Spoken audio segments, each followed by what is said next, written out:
Russia's invasion of Ukraine has shocked the world. While there are different ways of showing support and solidarity, EUR students have set up an initiative to actively help the Ukrainian people. By providing drop-off points on campus, anyone is now easily able to donate goods that are desperately needed by the Ukrainians right now. Last weekend after the exams, I went on a small trip to Zeeland with my aunt. She's also my boss, and well, we're both Polish. And we've heard from our friends in Poland that they're raising goods and money for the refugees that are coming from Ukraine to Poland.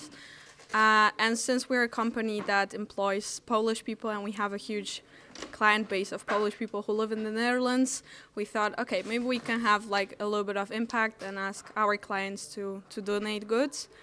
And then I realized, well, I also know people at the university, so maybe it would be a nice initiative to also ask the students to help out. Currently we're helping Sandra, who started this amazing initiative of sending donations to Poland, and we're just putting our organizational power behind it and helping her to make this come true. We just got all our board members to come together and all our active members to have like as many people as possible to kind of help. When I heard about this through the Instagram, I decided to come and help pack things. We have a lot of food and hygienic products that are bringing in. It's great to see that the university students are really involved and volunteering and helping to donate stuff.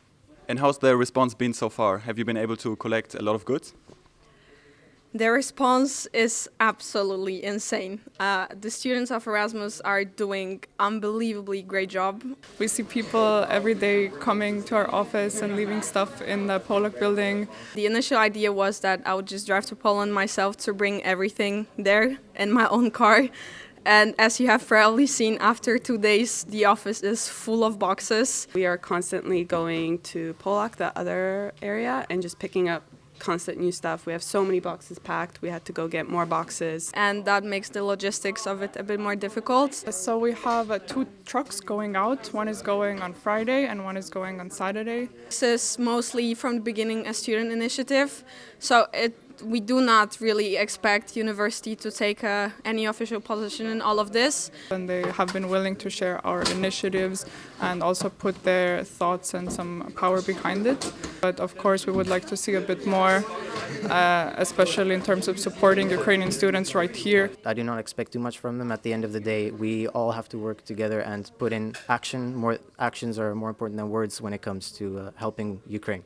I believe that we will still continue with the action after Thursday as well because, well, the response has been enormous and the needs are still there. We will constantly be posting updates on the Instagram and the Facebook page of the Eastern European Student Association, ESA. Current EUR students, you're awesome. I'm so proud of you. Like, I really cannot believe in what's going on.